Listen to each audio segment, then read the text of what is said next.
ప్రియమైన వారలారా, యేసుక్రీస్తు నామమున మీకు నా ప్రేమపూర్వక శుభాకాంక్షలు.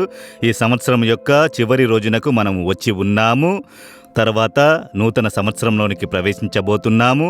ఈ సంవత్సరం యొక్క ప్రారంభమును చూసిన మనము ఈ సంవత్సరం యొక్క చివరి రోజును చూచుటకు కృప చూపారు కదా. దేవునికి మనము కృతజ్ఞతలు తెలియజేయటం మన బాధ్యత. నడిచి వచ్చిన మార్గమును తిరిగి చూడండి. ఈ సంవత్సరంలో ఎన్నో మెట్టలు, గుంతలు, ఇబ్బందులు, ఉపద్రవములు, బాధలు, ఆటంకములు అన్నిటినీ దాటి వచ్చుటకు దేవుడు సహాయం చేశారు కదా. దాని కొరకు దేవునికి స్తోత్రములు.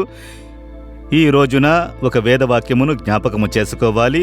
ద్వితీయోపదేశకాండము 1వ అధ్యాయం 31వ వచనములో, మనుష్యుడు తన కుమారుని ఎత్తుకొనున్నట్లు మీ దేవుడైన యెహోవా మిమ్మును ఎత్తుకొని వచ్చిన సంగతి మీరెరుగుదురని మీతో చెప్పి తిని. దేవుడు ఈ సంవత్సరం అంతయు మోసుకొని వచ్చారు కదా. సహజంగా గ్రామాల్లో జాతరలు జరిగేటప్పుడు చూసారా, గొప్ప జనము ఉంటుంది కదా. జన సమూహం ఎక్కువగా ఉన్నందువలన చిన్నపిల్లల్ని తీసుకుని వచ్చేవారు.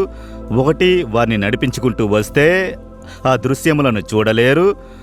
రెండవది, గుంపులో తప్పిపోవుటకు అవకాశము ఉన్నది. కనుక తండ్రి ఏం చేస్తాడు, కుమారుని ఎత్తుకుని భుజం మీద పెట్టుకుంటాడు. చూచి ఉన్నారా? 2 కాళ్ళు భుజం మీద వేసుకుని తలపైన అలాగే తన భుజం మీద కూర్చుని పిల్లలు తమకిష్టమైన దృశ్యాలని చూస్తూ వస్తారు. కనుక పిల్లలకు భయం ఉండదు, ఏ బాధ ఉండదు, ఆపద ఉండదు. ఎవరు పిల్లల్ని తాకలేరు. తండ్రి భుజం మీద కూర్చొని ఉంటారు. అదే విధముగా దేవుడు మనలను మోసుకొని వచ్చాడు. నేననుకున్నాను, తమిళనాడులో, ఇండియాలోనే ఇలా గ్రామాల్లో తండ్రులు పిల్లలను మోస్తారు అని. అమెరికా దేశానికి వెళ్ళాను కదా. అమెరికా దేశంలో న్యూయార్క్ పట్టణంలో ఒకరోజు ఒక గొప్ప అంగడి వీధిలో వెళుచున్నప్పుడు చూస్తే తెల్లవారు కూడా తమ పిల్లల్ని భుజం మీద పెట్టుకుని మోసుకుంటూ వెళ్ళడం నేను చూశాను. ఎందుకు ఆస్ట్రేలియా దేశంలో కూడా చూశాను.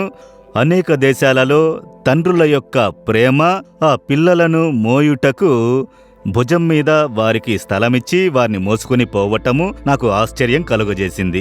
దాన్నే వేదం చెబుతున్నది. పిల్లల్ని తన తండ్రి మోసినట్లు దేవుడు మనలను ఇంతవరకు మోసుకుని వచ్చారు.